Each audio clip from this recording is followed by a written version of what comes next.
Et si je vous disais que le christianisme tel qu'on le connaît aujourd'hui en Occident n'a plus rien à voir avec celui des origines? Ce que vous pensiez être une religion immuable, enracinée dans des siècles de tradition, a en réalité traversé un processus de transformation radicale, discret mais décisif. Un processus que peu osent véritablement regarder en face. Ce n'est pas seulement un changement de mentalité, c'est une métamorphose profonde qui a façonné l'Occident et ses sociétés modernes. Un christianisme qui, après avoir dominé l'espace public, a lentement cédé sa place à une nouvelle forme de pouvoir, laïque et rationnelle. Dans cette vidéo, nous allons dévoiler ensemble comment ce basculement qui a mené à la sécularisation et à la laïcité trouve ses racines dans l'histoire même du christianisme. Un voyage à travers le temps, à la découverte des forces qui ont permis à l'homme de se libérer de l'autorité religieuse, tout en restant paradoxalement dans une dynamique initiée par la foi chrétienne elle-même. Préparez-vous à découvrir une réalité qui défie les idées reçues. Le christianisme n'a pas disparu de la scène publique, il a juste pris une toute nouvelle forme.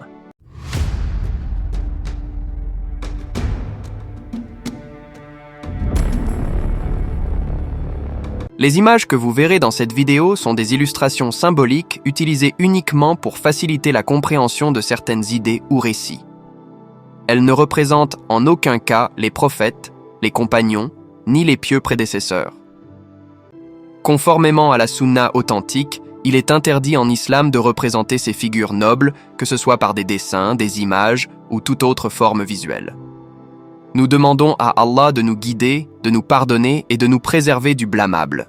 وَإِذْ قَالَ اللَّهُ يَا عِيسَى ابْنَ مَرْيَمَ أَأَنْتَ قُلْتَ لِلنَّاسِ اتَّخِذُونِي وَأُمِّيَ إِلَٰهَيْنِ مِن دُونِ اللَّهِ قَالَ سُبْحَانَكَ مَا يَكُونُ لِي أَنْ أَقُولَ مَا لَيْسَ لِي بِحَقٍّ إن كنت قلته فقد علمته تعلم ما في نفسي ولا أعلم ما في نفسك إنك أنت علام الغيوب. Et si je vous disais que le christianisme, tel qu'on le connaît aujourd'hui en Occident, n'a plus rien à voir avec celui des origines? Et si la disparition progressive du religieux dans la sphère publique n'était pas le fruit du hasard, mais le résultat d'un long processus venu du cœur même de la civilisation chrétienne? Car ce n'est pas une simple évolution, c'est une métamorphose profonde, silencieuse mais décisive. Derrière les mots compliqués comme sécularisation ou laïcisation se cache une réalité que peu osent vraiment regarder en face. L'Occident chrétien a enfanté sa propre mise à l'écart du sacré. Et c'est ce que nous allons découvrir ensemble. Il ne s'agit pas ici de se perdre dans des analyses complexes ou des débats interminables. Car la réponse, en vérité, ne laisse plus place au doute. Le christianisme, au fil des siècles, a connu une transformation radicale. Ce qui importe désormais, c'est de comprendre comment les penseurs occidentaux eux-mêmes ont observé et interprété cette évolution. Comment ceux qui ont hérité d'un empire romain devenu chrétien ont assisté à cette mutation en tirant des conclusions parfois surprenantes. Victor de Vigny parlait d'un caméléon christianisme, un christianisme né de la rencontre entre le paganisme romano-oriental et le monothéisme hébraïque. De ce mélange est née une matrice idéologique qui, à partir de la fin du Moyen-Âge, a donné naissance aux grands courants philosophiques modernes. Ces idéologies ont un point commun majeur. Elles placent l'homme au centre de tout, comme nouvelle mesure absolue. Fini le regard tourné vers le divin. Ce qui compte désormais, c'est la raison humaine, le temps présent, et une réalité purement matérielle. Mais ce basculement n'a pas été neutre. Il s'est fait au prix d'une mise à l'écart progressive de la transcendance, autrement dit, de tout ce qui relève du sacré, du divin, de l'invisible. À la place, l'Occident a érigé une nouvelle référence, une idéologie séculière, immanente, rationnelle, et surtout totalement vidée de toute dimension supérieure qui pourrait concurrencer la pensée humaine. C'est ce processus qu'on appelle la sécularisation. La sécularisation, c'est ce moment où la religion cesse peu à peu d'influencer la vie publique. Elle devient une affaire personnelle, privée. Les rites, les obligations religieuses, les repères spirituels ne disparaissent pas totalement, mais ils perdent leur place centrale dans la société. Et pourtant, les gens peuvent continuer à croire.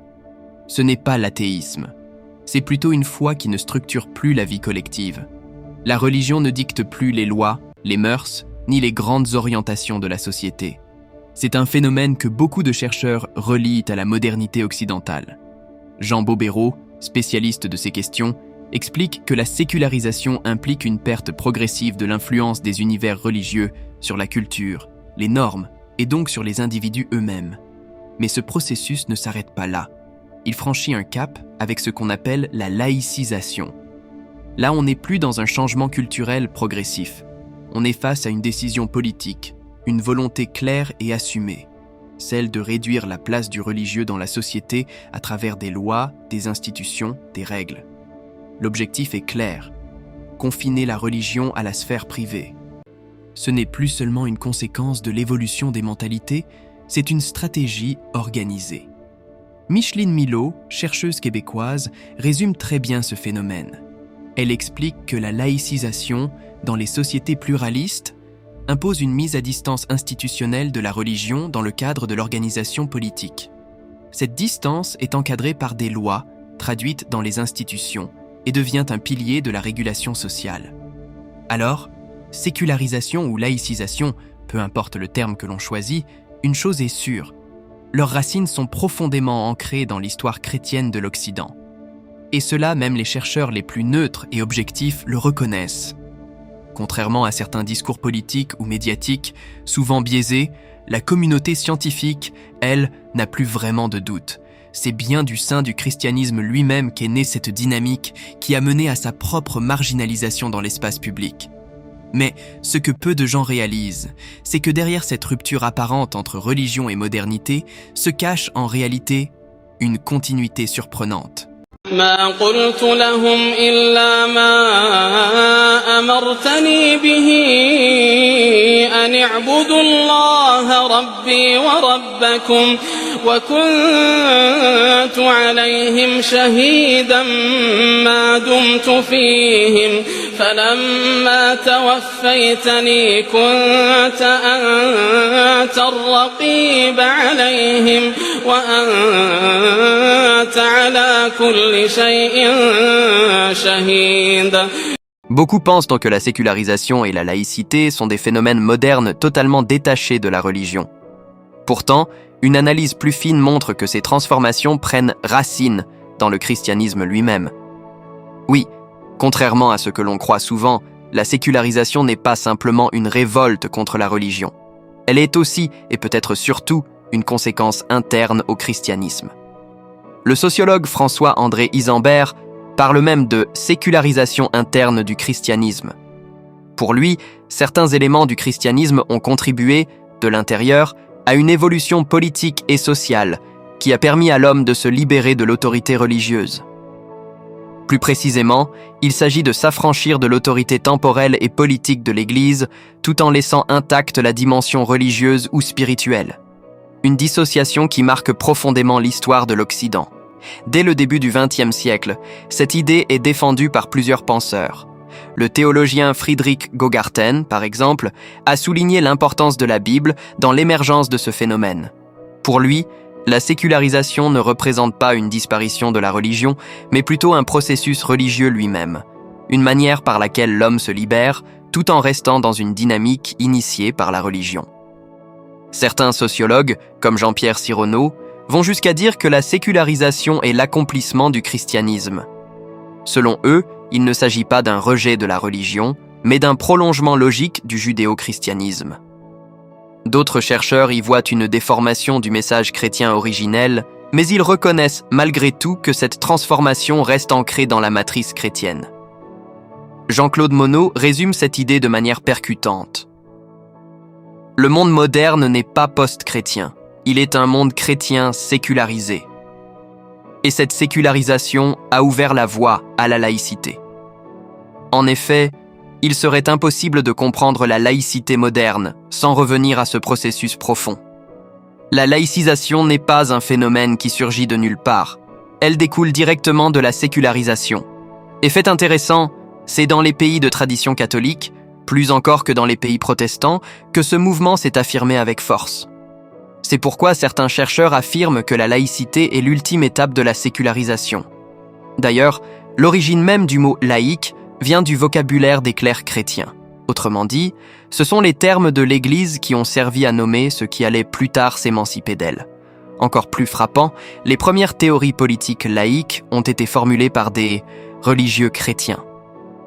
Marsil de Padoue, un théologien italien du XIVe siècle, en est un parfait exemple. Dans son ouvrage Defensor Pacis, il défend l'idée que le pouvoir politique ne doit pas être limité par l'autorité de l'Église. Selon lui, le prince doit pouvoir agir librement, sans entrave religieuse. Il écrit clairement « Là où le prince peut agir, il ne doit y avoir aucune entrave ». Cette vision radicale de la séparation entre le spirituel et le temporel lui vaudra, comme on peut s'y attendre, l'excommunication. Guillaume d'Occam, un autre religieux, franciscain cette fois, partage cette vision. Il défend une conception similaire de l'autonomie politique vis-à-vis de l'Église. Lui aussi sera excommunié, mais leurs idées auront une postérité immense. Marsil de Padoue va encore plus loin. Il affirme que le véritable législateur, c'est le peuple. L'ensemble des citoyens constitue la source de la loi, et c'est la majorité qui doit être suivie. Une idée qui préfigure déjà les bases de la démocratie moderne. De son côté, Guillaume d'Occam jette les fondations de ce qu'on appellera plus tard le droit subjectif, concept fondamental dans l'élaboration des droits de l'homme. On le comprend alors, les grandes notions de laïcité, de souveraineté populaire, de démocratie et même de droits de l'homme ne sont pas nées dans un monde détaché de toute religion. Elles ont émergé dans un univers profondément chrétien et parfois même porté par des hommes d'église. Loin d'être un rejet brutal de la foi, la modernité occidentale porte en elle les traces visibles d'un christianisme sécularisé. En réalité, la laïcité, loin d'être une rupture avec la religion, trouve ses racines dans un long processus interne au christianisme qui, à travers des siècles de réformes et de distinctions, a permis l'émergence de concepts clés comme la séparation des pouvoirs et l'autonomie de la société par rapport à l'Église, des idées qui nourrissent encore aujourd'hui les fondements de notre monde moderne. إن تعذبهم فإنهم عبادك إن تعذبهم فإنهم عبادك وإن تغفر لهم فإنك أنت العزيز الحكيم. L'historien Georges de Lagarde, dans son ouvrage « La naissance de l'esprit laïque au déclin du Moyen-Âge », nous explique que la laïcité n'a pu émerger que dans un contexte chrétien. En effet, selon lui, l'esprit laïque ne peut naître qu'au sein d'une société où la distinction entre clercs et laïcs, entre spirituel et temporel, entre autorité laïque et autorité ecclésiastique est nettement marquée. Cette idée nous amène à comprendre que l'apparition de la laïcité ne peut pas être séparée du contexte historique et religieux dans lequel elle a pris forme, à savoir une société marquée par une séparation claire entre l'Église et les autorités politiques. Un point fondamental à retenir ici est que ce sont précisément les autorités religieuses chrétiennes qui ont établi ces distinctions. En effet, dès 1215, lors du 4e concile du Latran, un principe essentiel a été formulé. De même que nous voulons que les laïcs n'usurpent pas les droits du clergé, nous devons vouloir aussi que le clergé ne s'empare pas des droits des laïcs. Cette déclaration de l'Église, qui a réuni près de 800 abbés et 400 évêques sous la direction du pape Innocent III, marque une étape importante dans la création d'une distinction entre les pouvoirs temporels et spirituels. Il s'agit là de la reconnaissance de deux sphères distinctes de pouvoir, une laïque et une ecclésiastique, qui vont coexister dans la société. Il est intéressant de noter que cette séparation claire entre le spirituel et le temporel, entre l'autorité de l'Église et celle des laïcs, est une idée déjà exprimée par le pape Gélase, 700 ans auparavant. Cette logique de distinction entre les pouvoirs ne fait que se renforcer au fil des siècles. Et Jacques Chifolot, dans son ouvrage L'invention médiévale, souligne que les laïcs, au sens théologico-politique du terme, et ce qu'on appelle aussi très maladroitement la laïcisation et même la laïcité, sortent donc tout droit de la réforme grégorienne. Ainsi, cette distinction des rôles et des pouvoirs, établie et consolidée par l'Église elle-même, constitue la base de ce que l'on pourrait appeler la laïcité. Il est donc clair que l'origine de la laïcité n'est pas seulement liée à une séparation entre l'Église et l'État, mais aussi à une évolution des concepts chrétiens, qui ont permis de structurer une vision plus moderne et plus rationnelle des rapports entre religion et société. L'historien Georges Weil, dans son livre Histoire de l'idée laïque en France, explique d'ailleurs que la laïcité trouve ses racines dans 4 traditions principales. Les catholiques héritiers de la tradition gallicane de la monarchie d'Ancien Régime, les protestants libéraux, les déistes de toute sensibilité, et enfin les libres penseurs et les athées. Cette diversité montre que la laïcité, bien qu'issue du christianisme, a évolué au fil du temps pour inclure des courants de pensée plus variés, mais qui restent fondés sur des principes chrétiens. Aujourd'hui encore, il est largement reconnu que la laïcité provient du christianisme. Même parmi les théologiens chrétiens, qu'ils soient catholiques ou protestants, beaucoup admettent cette origine. Cela montre bien que, loin de chercher à rejeter la religion, la laïcité a émergé comme une évolution des idées chrétiennes. À ce sujet, le pape Pie XII, en 1958, a même affirmé que la légitime et saine laïcité de l'État est un des principes de la doctrine catholique. Cette déclaration officielle du pape démontre que la laïcité est perçue comme un principe compatible avec la doctrine chrétienne, et même comme un principe fondamental de la société moderne. De plus, ce lien entre le christianisme et la laïcité a été confirmé par plusieurs penseurs modernes. Par exemple, le philosophe Luc Ferry, dans son ouvrage Le christianisme, la pensée philosophique expliquée, affirme que le christianisme permet le passage à la laïcité. Cette vision est partagée par Philippe Neumaud, un auteur chrétien libéral, qui, bien qu'il critique l'extrémisme de certaines formes de laïcité, reconnaît que la laïcité est une idée chrétienne. Pour lui, il n'y a pas de véritable opposition entre christianisme et laïcité, car la laïcité découle directement des principes chrétiens. Le philosophe des religions Frédéric Lenoir, quant à lui, va encore plus loin en expliquant que, en Occident, le christianisme est devenu invisible, mais toutes ces valeurs ont été intégrées dans l'humanisme laïque.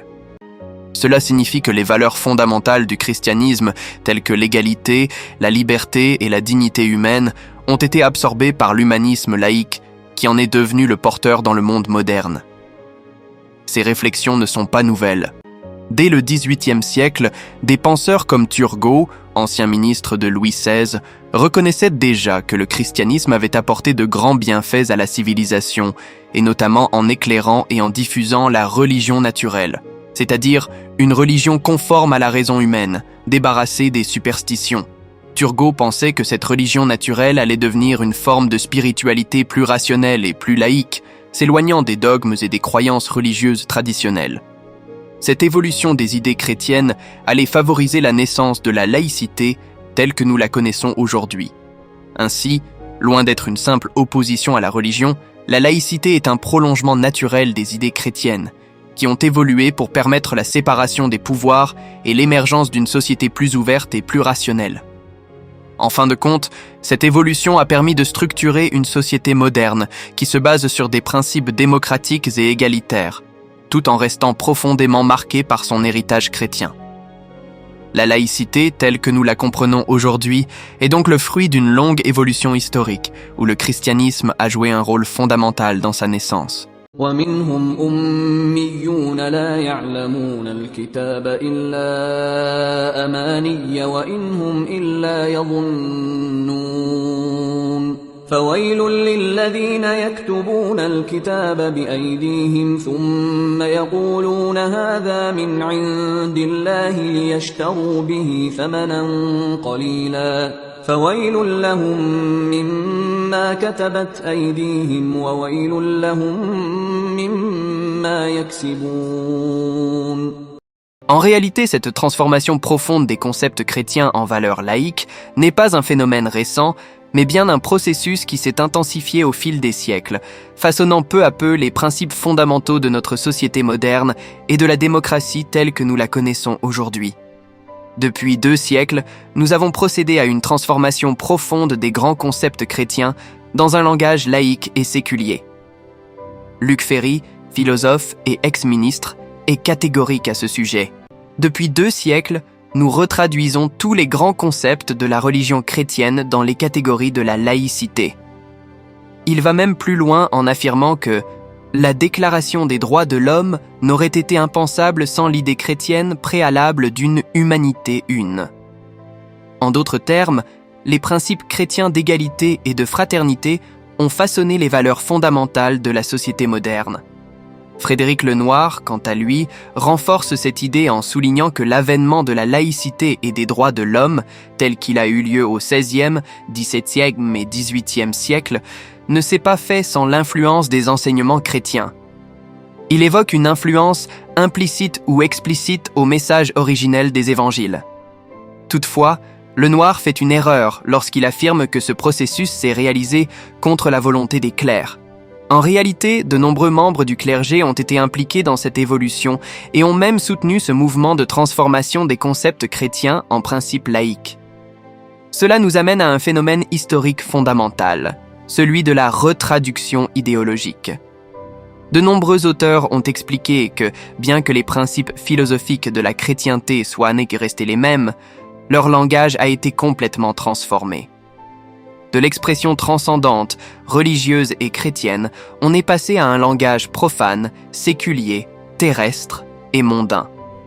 Un des premiers à avoir formulé cette hypothèse était le philosophe du droit Carl Schmitt, en 1922 dans son ouvrage « Théologie politique ». Il faisait une observation percutante. Tous les concepts prégnants de la théorie moderne de l'État sont des concepts théologiques sécularisés. Ce qui signifie que les idées issues de la théologie chrétienne ont été transférées dans le domaine politique et laïque. Friedrich Engels avait déjà fait une analyse similaire près d'1 siècle plus tôt. Selon lui, la réforme protestante représentait une sécularisation des idées théologiques chrétiennes. Il disait « La réforme, c'était une sécularisation de la conception théologique. À la place du droit divin, le droit de l'homme, à la place de l'Église, l'État. Autrement dit, avec la Réforme, ce qui était auparavant divin et religieux a été réinterprété sous forme de droits humains et de structures étatiques. Cela est aussi clairement visible lors de la Révolution française. François-Alphonse Hollard, dans son étude sur le culte de la raison et le culte de l'être suprême, montre comment, pendant la Révolution, un prêtre formé chez les Jésuites, l'abbé Raynal, a lui-même procédé à cette réinterprétation laïque du vocabulaire religieux chrétien. Dans son ouvrage « Histoire philosophique », il écrivait « Point d'autre concile que l'assemblée des ministres du souverain. Quand les administrateurs de l'État sont assemblés, l'Église est assemblée. Point d'apôtres que le législateur et les magistrats. Point d'autres livres sacrés que ceux qu'ils auront reconnus pour tels. Rien de droit divin que le bien de la République. » Ce passage montre comment, à l'époque, les concepts chrétiens ont été traduits dans une version laïque, où l'État et ses législateurs ont pris la place de l'Église et de ses apôtres. Enfin, il est évident que la tradition chrétienne a influencé profondément l'esprit humaniste qui a conduit à la laïcité et à la démocratie moderne. René Raymond, historien, reconnaît lui-même que la Déclaration universelle des droits de l'homme de 1948 constitue une version sécularisée des principes que le christianisme a contribué à introduire ou à légitimer. En d'autres termes, même si la société moderne et laïque rejette parfois les aspects religieux du christianisme, les valeurs humaines fondamentales que nous avons aujourd'hui, comme les droits de l'homme, l'égalité et la dignité, trouvent leurs racines dans cette tradition chrétienne.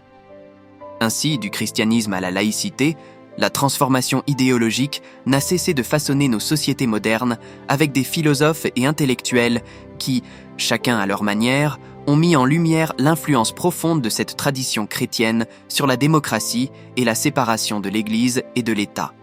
وَإِنَّ مِنْهُمْ لَفَرِيقًا يَلْوُونَ أَلْسِنَتَهُمْ بِالْكِتَابِ لِتَحْسَبُوهُ مِنَ الْكِتَابِ وَمَا هُوَ مِنَ الْكِتَابِ وَيَقُولُونَ هُوَ مِنْ عِنْدِ اللَّهِ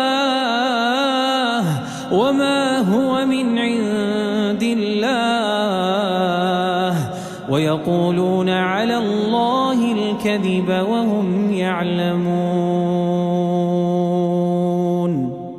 René Girard, anthropologue de la religion, explique que la sécularisation et la laïcité sont des produits directs du christianisme. Selon lui, le christianisme est la religion qui marque la sortie de la religion. Une rupture qui a permis de forger des valeurs fondamentales des sociétés occidentales telles que la démocratie et la séparation de l'Église et de l'État. Autrement dit, le christianisme est à l'origine de ces concepts essentiels qui caractérisent nos sociétés modernes. Jacques Maritain, philosophe et politologue, va encore plus loin dans son analyse. Dans son ouvrage Christianisme et démocratie, il soutient que non seulement l'esprit démocratique trouve son origine dans l'inspiration évangélique, mais qu'il ne peut exister sans cette influence. Pour Maritain, la poussée démocratique a surgi dans l'histoire humaine comme une manifestation temporelle de l'inspiration chrétienne. Il parle de l'idéal démocratique comme d'une version profane de l'idéal chrétien. Il n'y a pas de démocratie moderne sans l'héritage chrétien, et cela est au cœur de son analyse. André Damien, membre de l'Académie des sciences morales et politiques, renchérit en soulignant que le christianisme est l'inventeur de la laïcité. Ce qui signifie que notre conception moderne de la séparation du spirituel et du politique trouve ses racines dans la pensée chrétienne.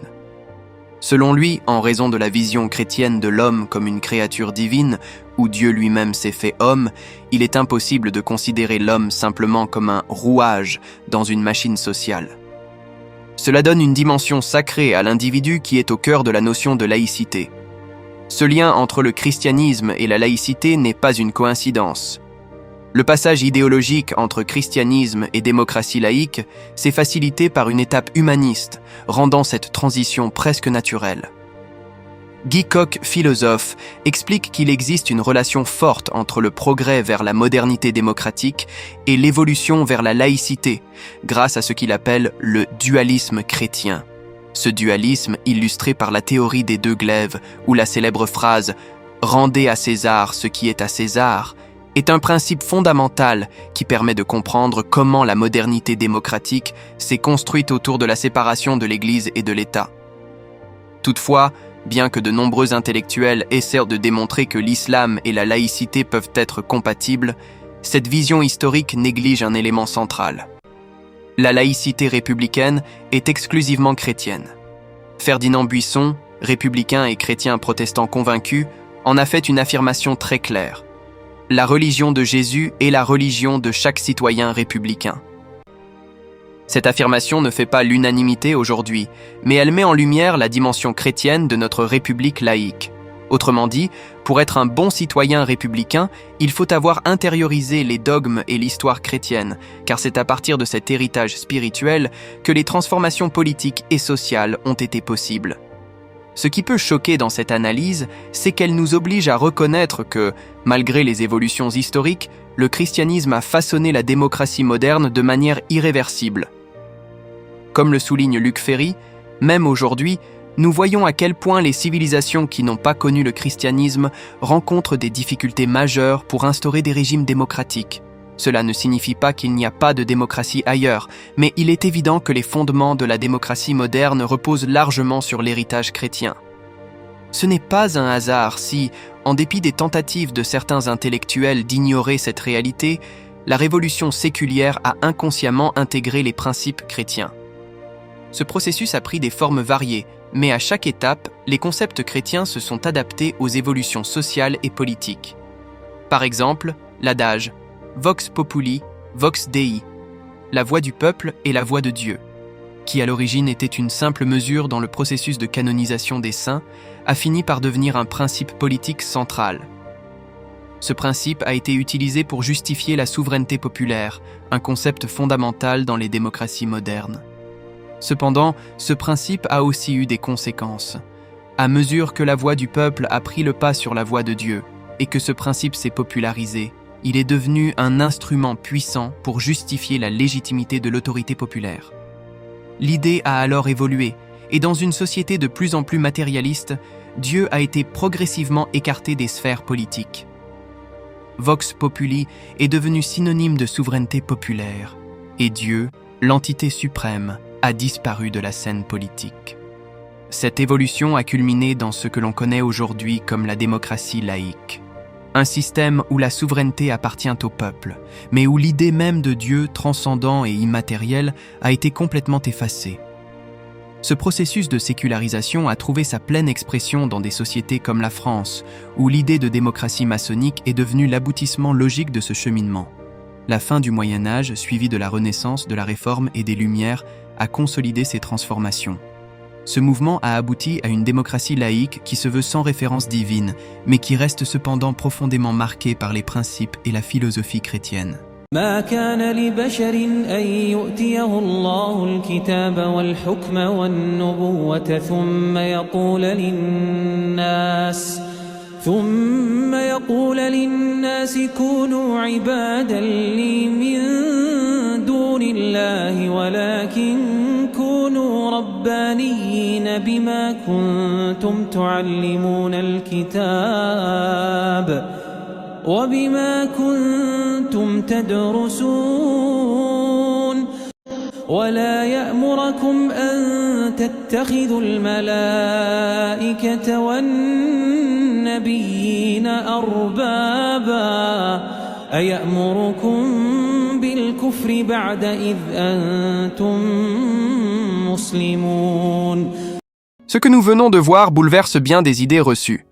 La sécularisation, la laïcité, la modernité occidentale ne sont pas des ruptures radicales avec la religion, mais des métamorphoses issues du cœur même du christianisme. Loin d'avoir été arrachée à la foi, la modernité en est, d'une certaine manière, l'enfant paradoxal. Elle a puisé dans les ressources théologiques, morales et politiques du christianisme pour ériger un monde où l'homme, et non plus Dieu, devient le centre de tout. Comprendre cela, ce n'est pas simplement faire de l'histoire. C'est prendre conscience des fondations invisibles sur lesquelles reposent nos sociétés contemporaines. C'est aussi réaliser que la prétendue neutralité du monde moderne n'est peut-être qu'un christianisme transformé, vidé de son sacré mais encore habité par ses structures profondes. Et si la plus grande ruse de la modernité avait été de faire croire à l'émancipation, alors qu'elle ne faisait que prolonger, en silence, le projet spirituel dont elle est issue. وإذ أخذ الله ميثاق النبيين لما آتيتكم من كتاب وحكمة ثم جاءكم رسول مصدق لما معكم لتؤمنن به ولتنصرنه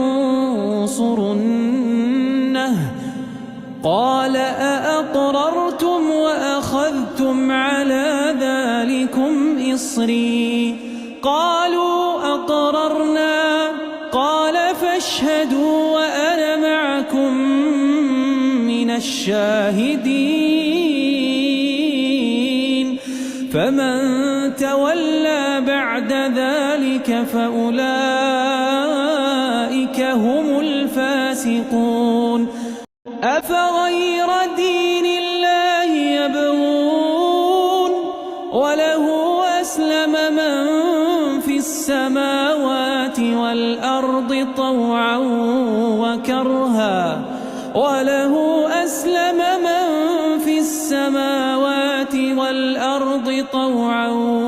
وكرها وإليه يرجعون